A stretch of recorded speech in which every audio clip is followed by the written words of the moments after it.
দৃশ্যা, তাড়াতাড়ি স্নান করে ভাত খেয়ে নাও, দিদিমণি এক্ষুনি আসবে তোমাকে পড়ানোর জন্য।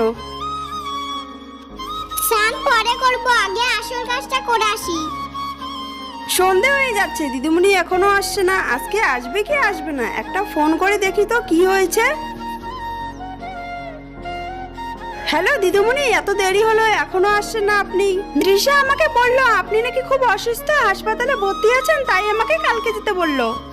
আচ্ছা ঠিক আছে। দৃশ্যা, তুমি পড়বে না বলে মিথ্যে কথা বলেছো। দৃশ্যা, তুমি দিদিমণিকে কি বলেছো?